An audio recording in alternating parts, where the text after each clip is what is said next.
Dan. Napakarami po natin sa araw na ito. Tayo muli ay mag-aaral ng salita ng Diyos, mga kapatid. No? Sabi doon sa binasa natin kanina, behold, how good and how pleasant it is for brothers to live together in unity. Na mayroong pagkakaisa. Magbalik na lang muna tayo, mga kapatid. Naalala niyo po yung ating team last month? Ano po yung pinag-aralan natin last month? It's all about freedom. No? Naalala niyo po ano mga natutunan natin about freedom. Ano ang idulot ng kalayaan sa bawat isa po sa atin. Madali natin na lumaya na din. No? Na hindi lang tayo pinalaya ng ating Panginoong Kristo so para makawala sa kasalanan, kundi pinalaya tayo para magkaroon tayo ng bagong buhay, bagong direksyon at bagong pag-asa na nagmumula sa ating Panginoong Kristo. So yun yung tinalakay natin last month. Yan yung it's all about how we stand free. This month naman po, mga kapatid, we will talk about unity. No? We stand united. No? Mayroong pagkakaisa. Tayo ay tinawag na mayroong pagkakaisa. Tandaan natin, mga kapatid, when we talk about freedom, freedom is personal. No? It is our relationship to the Lord, while unity, it is relational, mga kapatid. Tandaan po natin that God never intended Christians to walk alone. No?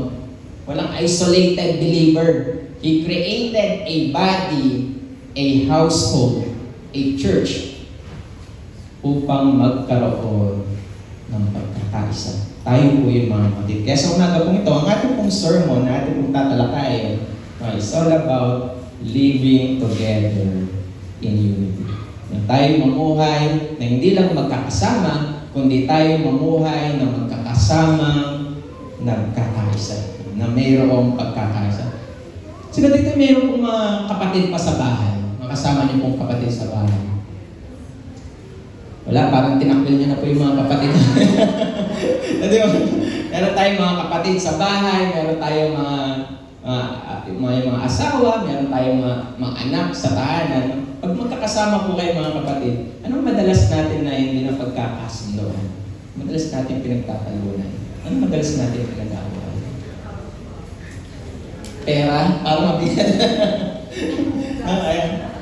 So, meron tayong mga bagay na kung saan nagkakaroon ng diskusyonan. Pero alam niyo po, mga kapatid, ang pinakamalaking panlilin lang ng kaaway sa atin, ng Diablo, si Satanas, no? Nare-realize na sa atin na okay lang na magkakasama tayo kahit hindi tayo nagkakaisa.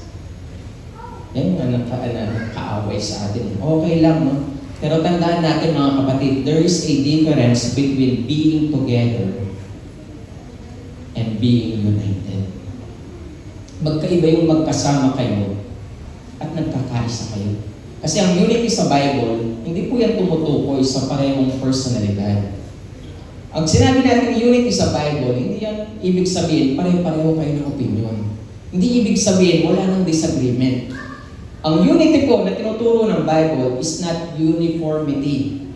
Ang unity na tinuturo sa atin ng Bible, yun yung pag-aaralan po natin sa isang banto. Bibitinin ko muna tayo ng konti, mga kapatid. Sa ating pong text, makikita po natin sa aklat ng Psalm 133 verses 1 to 3. So, ng background po ng ating teksto. Sa ating pong pag-aaral, makikita po natin dito kung kaano kaganda yung mayroong pagkakaisa sa isang iglesia. So, makikita po natin that Psalms was actually written by King David. Ito po ay sinulat ni David ng isang salmo, isang awitin, kung saan nagpapakita po ito ng paglalakbay ng mga Israelita o sa kanilang papuntang Jerusalem, no? Sa pamumuno po ni Haring David. May tanong ko lang po kayo, mga kapatid. Nung nag-reign or nung naging hari si David, united ba ang Israel? Hindi. Sigurado po kayo? Okay, tama po yun. Hindi pa united kasi nung namatay si King Saul, si Haring Saul, mga kapatid, the nation was temporarily divided. Nung naghari si David, meron pang digmaan, meron pang pagkakawatak-watak. Kasi nung matay si Haring Saul, ang namuno no, sa the rest ng Israel ay si King Ishbosheth, no, na siya po ay anak ni Haring Saul, na itinalaga siya ni Abner na isang na pinuno sa kanilang bayan. And ito pong si David, nag-reign po siya sa Judah for 7 years and 6 months. So nagkaroon ng conflict, merong war, merong division between the rest of Israel and Judah at that time, mga kapatid. Pero sabi sa atin sa 2 Samuel chapter 3 verse 1, nagkaroon ng matagal na paglalaban ang sambahayan ni Saul at ang sambahayan ni David. Si David ay lumakas ng lumakas, samantalang ang sambahayan ni Saul ay humina ng humina. So, ang nangyari, nung sooner or later, nakita po natin sa verse 5, ang sabi ko doon, sa Hebron, 7 taon at kalahati siyang namuno sa Juda. Sa Jerusalem naman, ay 33 taon siya naghari sa buong Israel at Juda. So, makikita niyo po mga kapatid, bago naghari si David sa Israel at Juda, merong conflict, merong division, no, merong magulo at that time. Kaya makikita natin sa Psalms 133 natin pag-aaralan, nakita ni David kung gaano kaganda ang isang nation, ang isang bansa, ang mga Israelita na magkakasama-sama na merong pagkakaisa. Yun yung nais ko pong ipunto sa atin. And makikita natin, secondly, yung sound po, yung sinulat po ni David, ibinilang po to sa tinatawag po natin Songs of Ascents. Na sa mula Psalms 120 to Psalms 134. Yung salitang assets po mga kapatid, nangangahulugan po yan na pag-akyat. Bakit pag-akyat?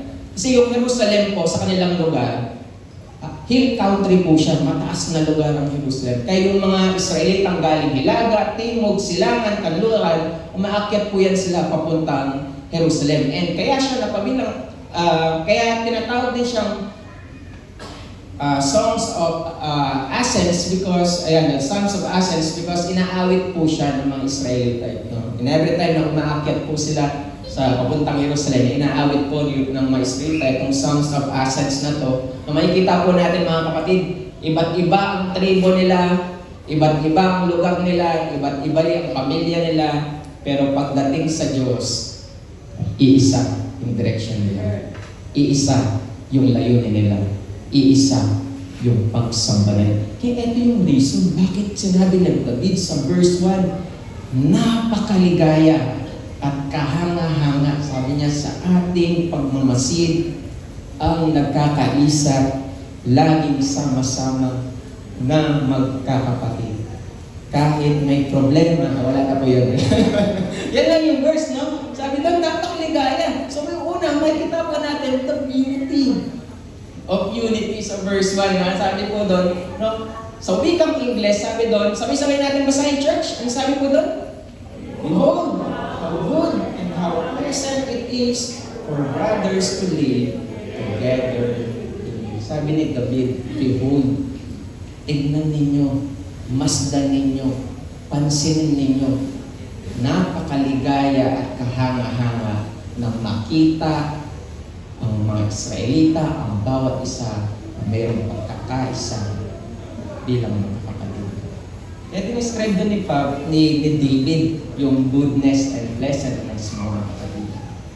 Yung dalawang bagay na mahalin tulad sa unity. Kapag sinabi natin goodness, it is morally good. Sa madaling salita, ang goodness, ito yung mga bagay na nakakabuti po para sa atin. And yung pleasantness, ito yung mga bagay na kung saan nakakapagbigay kasiyahan, nakakapagbigay kaluhuran sa bawat side. Pinagsama yan ni David, no? Kaya ito yung kagandahan ng pagkakaisa. Matanong po kayo mga kapatid, meron ba kayo naiisip na ginagawa ninyo na nagbibigay kabutihan sa inyo at the same time nakakapagbigay kaligayahan?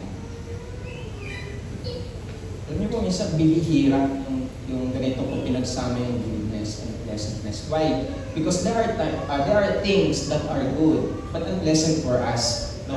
Halimbawa, may mga bagay kasi sa buhay natin na nakakabuti para sa atin, nakakatulong para sa atin, nagpapatuwid sa ating buhay, pero hindi siya nakakapagbigay kasiyahan. Hindi siya nakakapagbigay kaligayahan. hindi siya nakakapagbigay kagaanan ng loob sa bawat sabat. Halimbawa mga kapatid, ano po yung nasa image? Pag tayo nasugatan, sino dito masaya? Sino natutuwa pag pinapahiran ng alcohol yung sugat niya? Masaya ba dito? Hindi tayo masaya. Kahit alam natin na mabuti to para sa atin, na nakakamatay ng bakterya, ng mikrobyo, hindi ko masayang gawin. Wala naman sa atin yung masayang tumatawa pa pag pinapahiran ng alcohol. Alam natin, no, masakit to. Mahapdi. Hindi ko kaaya-aya. No, it is good, but it is unpleasant for us. Secondly, yung mga umiinom po ng vitamins dyan, ng mga gamot ng medicines dyan. Alam natin yung gamot, yung mga maintenance mo dyan. Pag umiinom tayo ng gamot, masaya bang uminom ng gamot? Araw-araw na lang, no? Bawat kaya, inom ka ng inom ng gamot. Hindi siya masayang gawin. Hindi siya masayang gawin dahil hindi masarap yung lasa ng gamot, kundi masakit din siya sa bulsa. Ito yung katotohanan. Pero alam natin na yung mga tinitake natin gamot, nagpapabuti para sa atin, nakakatulong para sa atin. Pero hindi siya nakakapagbigay ng kasiyahan in the process, in that moment. And even, yan, yung mga kabataan na nakarelate dito, pag tayo dinidisiplina, pag tayo kinokorek, pag tayo tinatama ng ating mga magulang, masaya ba tayo? May mga iba umuoo, pero deep inside, pag pinapagalitan ni nanay, sila pa yung galit. Sila pa yung nagtatampo. Sila pa yung masama yung loob. Kahit alam natin na mabuti para sa atin yung pangangaral ng magulang natin, deep inside, no? Tatampo tayo, nagdadamdam tayo, umiiyak tayo. Ganun yung nararamdaman ng mga anak, no? Pag tayo pinapagalitan, no? There are things that are good, but at the same time, it is unpleasant in the process, mga kapatid. And meron naman bagay na maaaring nakakapagbigay kasiyahan sa atin, pero hindi siya nakakabuti para sa atin. May naisip po kayo? Halimbawa mga kapatid, pagdating sa pagkain. Yan, pagdating sa pagkain. Ang pagkain masarap. Masarap kumain. Nakaka-enjoy kumain. Nakakawala ng stress ang pagkain. Pero ang tanong, pag bawal sa'yo, ikabubuti mo ba?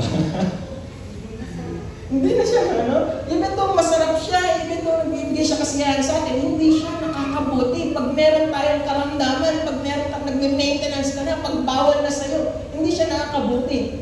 Halimbawa, pangalawang bagay mga kapatid. Ayan. Yan, baka guilty tayo dyan. When we talk about chismis. Yung chismis, masarap gawin. Alam natin, no? Sabi ng Bible sa atin, ang chismis ay masarap pakinggan, gustong-gusto ng lahat na pag-uusapan. Gustong-gusto ang chismis, kaya na meron ng word, yung marites, no? May marites na ngayon, kawawa tuloy yung mga marites ang pangalan, no? Yung identity nila, chismosa na tuloy. Diba? Pero alam natin, ang chismis, no? Masarap gawin yan. Nakakasira yan ng relasyon, kapatid. Nakakasira yan ng tiwala. Nakakasira yan ng pagkakaibigan. Hindi siya mabuting gawin. And even paghihiganti. Even vengeance, mga kapatid. Diba? Pag maghihiganti, sa pakiramdam, pagka yung kaaway mo, nagantian mo eh. Pag yung kaaway mo, lumagpak sa buhay, naghihirap. Ang sasabihin, buti nga sa'yo, deserve. No? Kaya ano natin. Pero ang salarin ng Bible, hindi siya, kahit masama sa masaya siya, nakikita na naghihirap yung kaaway mo, hindi yan nakakabuti para sa'yo, kapatid. Hindi yan maganda para sa atin. Kaya sabi ni Lord, pag kayo ay meron tayong hinanakit sa ating kapwa, gantihan yung kapwa natin. Sa halip, sabi doon, mga minamahal, huwag kayong maghihiganti. Ipaubayan ninyo yun sa galit ng Diyos. sapagkat nasusulat, akin ang paghiganti, ako ang gaganti, sabi ng Panginoon. So kami ang mga tao na umaaway sa atin, sa Diyos natin, ilapit natin. Hayaan natin si Lord yung kumilos, mga kapatid mo. Kaya dito natin makikita, mga kapatid, sa ating illustration, na not everything good feels good, and not everything that feels good is good. So, nakikita niyo po yung contrast, nakikita niyo po yung difference. But when we talk about unity, sabi ni David, unity is good, but at the same time, it is pleasant for us. Hindi lang siya mabuti para sa atin. Yung pagkakaisa, nagbibigay yan ng kasiyahan, ng kaligayahan sa bawat isa sa atin. It is beneficial for us. At the same time, it is joyful to experience. When we talk about unity in worshiping the Lord our God, pag tayo nagpupuri sa Panginoon, napakagandang tignan, napakagandang pagmasdan, na sama-sama tayong umaawit sa Panginoon. Amen po ba doon? And alam natin, mabuti din ito para sa atin. Hindi lang siya masarap sa pakiramdam, mabuti ito para sa atin kasi mas lalong lumalalim yung ating relasyon. Mas lalo natin nakikilala yung Diyos sa ating buhay. That's why it is good at the same time, it is pleasant. And sabi sa atin sa Psalms 95, 1 and 2, actually ito yung kasunod ng verse na binasa sa third lies kanina, sabi doon, tayo na't lumapit kay Yahweh na Diyos, siya'y awitan, ang batong publihan, ating ang handugan, masayang awitan. Tayo na't lumapit sa kanyang presensya, na may pasasalamat, siya'y purihin at awitin ng may tuwa at galak. Yung mga tao, yung mga Kristiyano na nagpupuri sa Panginoon, masaya yan. May kagalakan sa puso. At the same time, it is good for us kasi mas lalong lumalalim yung relasyon natin sa Panginoon. Mas lalo natin siyang nakikilala sa ating buhay. And also, mga kapatid, we can see the goodness and the pleasantness pagdating sa pag-ibig. Ang isang Kristiyanong lumalakad ng may pag-ibig, hindi lang nakakabuti yan sa atin, masaya yan gawin. May kasiyahan na naidudulot ang pag-ibig sa bawat isa. Ang sabi ni Jesus Christ, isang bagong utos ang sa inyo'y ibinibigay ko. Kayo'y magmahalan sa isa't isa, paanong minahal ko kayo, magmahalan din kayo sa isa't isa. Sa pamagitan nito ay makikilala ng lahat ng mga tao na kayo'y aking mga alagad kung kayo'y may pag-ibig sa bawat isa. So makikita niyo po, mga kapatid, anong naidudulot na kabutihan nito sa bawat isa? Nakikilala tayo bilang mga alagad ng Diyos na merong pag-ibig, lumalakad na mayroong pag-ibig. And if we love one another, masarap sa pakiramdam. Di ba? Kahit sa tahanan, pag lagi nag-aaway, hindi masaya umuwi sa bahay. Pero alam mo, pag yung uuwian mo, masayang makita ka, mahal ka, napakasarap umuwi ng tahanan, kahit pagod. Yung pong baby namin, napakakulit, takbo dito, takbo doon, akyat dito, doon. Pero pag biglang yumakap sa'yo, sasabihin sa'yo, I love you, Papa, I love you, Mama. Nakakabawas, nakaalis pagod. Ang sarap sa pakiramdam. Kaya yung pagmamahal sa bawat isa, hindi lang yung nakakabuti. Masaya yan sa pakiramdam. Kung hindi mo nararanasan yan, kapatid, baka kulang ka ng pag-ibig. Kasi merong kasiyahan na naidudulot yan pag tayo merong pagkakaisa na nagmamahalan. And also, we have yung unity in service. No? When we help one another, masaya yan. Hindi lang nakakabuti para sa bawat sa atin, nakakabigay din ng kasiyahan, ng kaligayahan sa bawat isa. Ang sabi ng mga ngaral sa chapter 4, 9 and 10, sabi doon, ang dalawa ay mabuti kaysa isa. So, may dudulot na maganda pag magkasama kaysa isa. Sabi doon, mas marami ang bunga ng anumang gagawin nila kapag nabuwal ang isa, maitatayo siya ng kanyang kasama. Kawawa ang nag-iisa sapagkat, sabi doon, walang tutulong sa kanya pag nabumalik siya. Do you see the goodness and the pleasantness ng pagkakaisa, mga kapatid? Mabuti siya para sa atin. At the same time, nakakapagbigay ng kasiyahan, ng kaluguran. Why? Because the moment na nadapa ka, nahihirapan ka, may sakit ka, yung kapatid mo laging nandyan para tulungan ka, pag-pray ka, samahan ka, i-comfort ka. Yun yung kasiyahan. And when we help one another, when we encourage one another, mga kapatid. Ganun yung unity na pinapakita sa atin ni Pablo. Kaya yun yung beauty ng pagkakaisa. And secondly, mga kapatid, we can see the source of unity. Yan, we can see the source of unity, mga kapatid. Ang sabi sa atin, sa verse 2, sabi nun, ito'y parang mamahaling langis na ibinuhos sa ulo ni Aaron na dumaloy sa kanyang balbas at kwelyo ng damit. Sabi po doon sa verse na binasa po natin, nalintulad si Aaron, si Aaron, no, bilang itinalaga, inanoint as a high priest. No, makikita po natin dyan, mga kapatid, sa ating pong teksto na atin makikita po natin yung the flow of God's blessing. Ginamit ng illustration or halimbawa yung pagbubuhos ng langis kay Aaron or kay Aaron bilang isang high priest. No? We can see the command to anoint Aaron. Sabi po sa atin sa Exodus chapter 29 verse 7, iniutos ng Diyos, kunin mo rin ang langis at ibuhos ito sa ulo ni Aaron sa pagtatalaga sa kanya.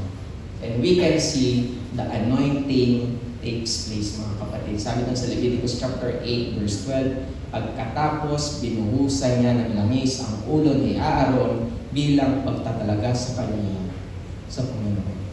And that's the reason why we can see the connection. We can see the picture of God's blessing. Doon sa Psalms 133 verse 2 ay pinakita ang halimbawa ng binuhos yung langis. No, umapaw siya, it is running down, it is going down sa balbas po ni Aaron hanggang sa kanlaylayan ng kanyang damit. Ano yung connection nito sa unity?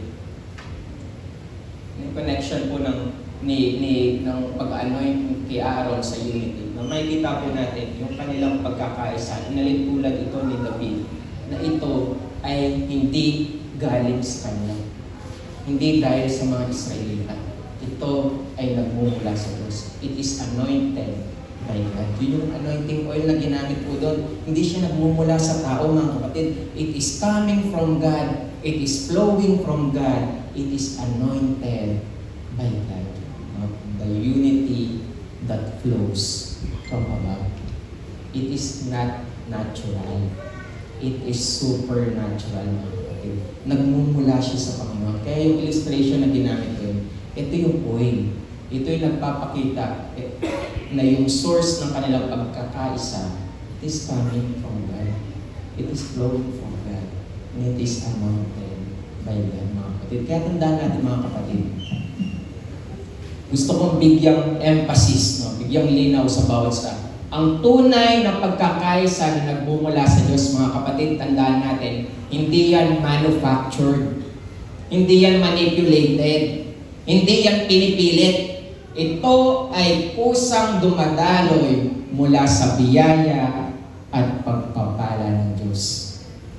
Ganon ang pagkakaisa na nagmumula sa Diyos. Kaya dapat yung unity na meron tayo, yung pagkakaisa na meron tayo dito sa iglesia, it is not human unity. It is God-centered unity. Kasi pag ang Diyos yung naging sentro ng ating pagkakaisa, ano man yung ating pagkakaiba, tayo ay pinag-iisa ng Diyos na ating sinasamba. Kaya tandaan mo, pag ang Diyos ang sentro ng ating pagkakaisa, walang problema na hindi natin kayang ayusin. Pag ang Diyos ang sentro ng ating pagkakaisa, walang pagsubok na hindi natin kayang lampasan. Pag ang Diyos ang sentro ng ating pagkakaisa, walang alitan na hindi natin kayang masolusyonan. Ito po yung pagkakaisa na mula sa ating Panginoon. The unity that begins from above, that flows from above, that comes from above. na yung unity, nagkaisa na nagmumula sa ating Panginoon Diyos. Kasi pwede tayo magkaisa. Ay, nananarito. Na hindi natin sasama si Lord. Pero, babagsak at babagsak tayo. Masisira at masisira. Iba ang pagkakaisa na ang Diyos ang sentro. Kaya tandaan natin yan mga kapatid. Pinakita sa atin ni David kung gaano kagandang pagmasdan pag ang Diyos ang sentro ng ating pagkakaisa. And lastly po mga kapatid, we can see the blessing of unity. No?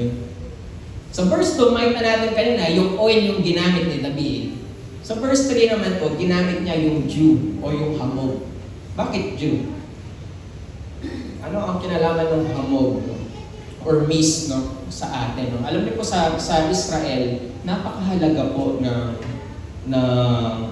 mist or ng dew. Kasi sa Israel po mga kapatid, mahaba po yung kanilang tagtuyot. Mahaba po yung panahon ng tagtuyot po. Hindi madalas na umulan sa kanila. Kaya yung dew, meron po yung impact sa mga Israelita sa kanilang bayan. Sabi po doon, katulad din ito ng hamog sa umaga sa bundok ng Hermon, hamog na dumidilig sa dakong maburol ng bundok ng Sayon. Sa lugar na ito, nangako si Yahweh ang pangakong buhay na mananatili.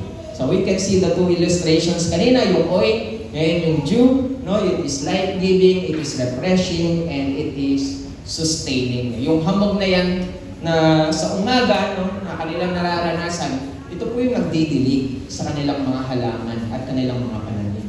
No?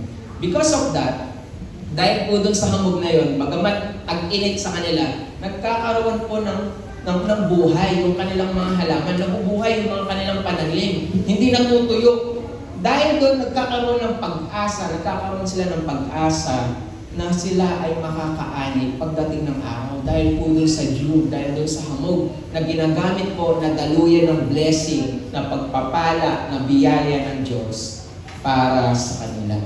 Kaya makikita po natin, kung yung hamog ay nagiging daluyan o nagbibigay pag-asa sa halaman upang ito lumago at mamunga, tandaan natin mga kapatid, ang church, tayo, ang bawat sa atin, ginagamit tayo ng Diyos upang ang kanyang iglesia ay lumago at maging pagpapala din naman sa iba. You can be the channel of blessing mga kapatid. No, kung mayroong pagkakaisa sa bawat sa atin na nagmumula sa Panginoon, darating yung araw mga kapatid, darating din yung araw na magkakaroon din tayo ng afternoon service.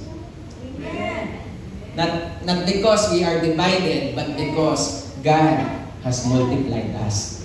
Amen po ba ito mga kapatid? No?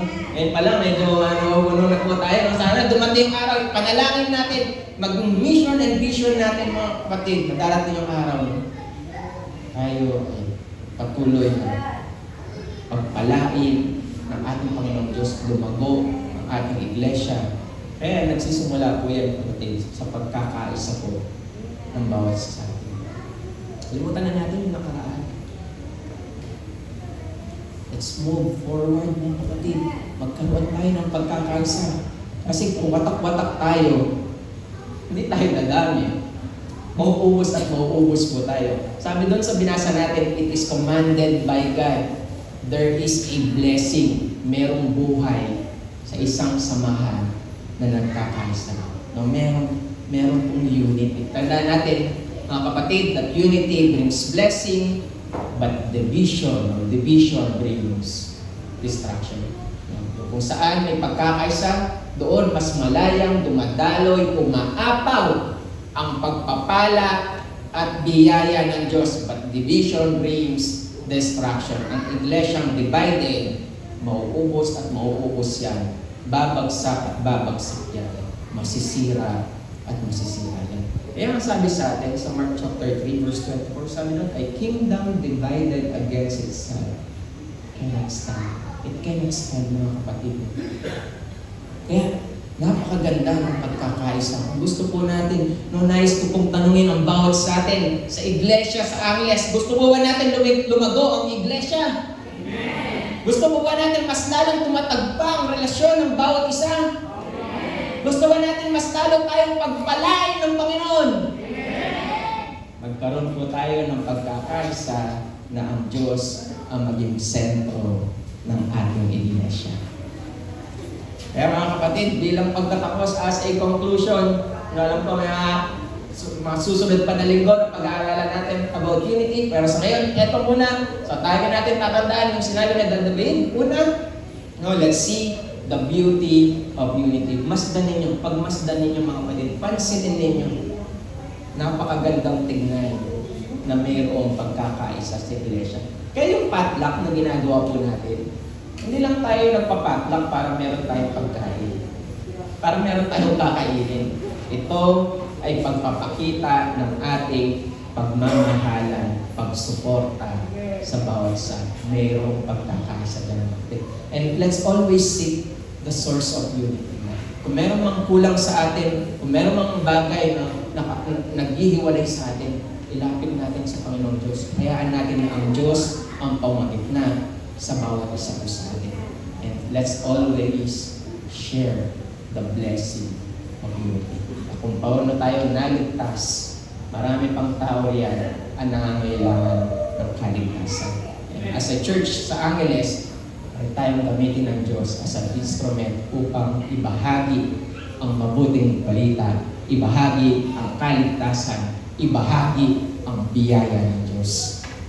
Kaya mga kapatid, let's always pray na lalo pang tumibay ang relasyon ng bawat sa atin, mas lalo pa tayong lalo pang magmahalan ang bawat sa pagkaroon ng pagkakaisa. Hindi mo mangyayari yan kung hindi tayo magkapasakop sa ating Panginoong Diyos. Lahat ng ating ginagawa, gawin natin to para sa Panginoon. Kaya, inanyan ko po ang bawat sa na tayo po'y tumayo.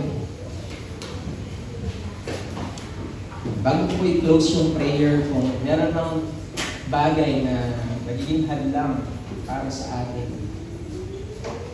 ating pagkakaisa, meron ng challenges sa ating sarili, meron man tayong pinaglalabanan, meron mga bagay na nagiging obstacle sa ating pagkakaisa, panalangin natin sa Panginoon. Ilapit natin sa Panginoon Diyos. Mahirap para sa atin, pero ang pagkakaisa, nagdudulot po yan, hindi lang mabuti, hindi lang kasiyahan sa ating community. Kaya tayo po manalangin sa Panginoon. Lord God, maraming salamat po, Panginoon, sa patuloy na pagpapaalala sa amin.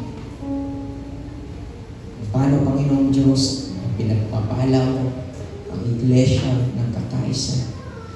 Paano, Panginoong Diyos, na may kilos ka sa bawat sa puso amin. Panginoon, sa aming pong kahinaan, aming pong challenges sa buhay, sa aming mga pinagdadaanan, Panginoon. Tulungan niyo po kami, Panginoong Diyos, na maging instrumento ng pagkakaisa para sa iyong iglesia dito sa Angeles, Panginoon. Tulungan niyo po kami, Panginoon, na maging daluyan ng iyong biyaya, ng iyong pagpapala dito sa iglesia ng Angeles, Panginoon. Tulungan niyo po kami, Panginoong Diyos, na maging isang buhay na patutuo. Isang iglesia na united sa iyo, Panginoong Diyos. Hindi lang kami nagkakasama-sama para purihin ka, para sambahin ka, kundi kami nagkakaisa sa iisang Diyos na aming sinasamba. Maraming salamat po, Panginoon. Pagpalain niyo po ang sambahayan ito. Pagpalain niyo po, Panginoon Diyos, ang iyong mga abang lingkod na naririto, Panginoon, sa iglesia ng Angeles. Maraming salamat po. In Jesus' name we pray.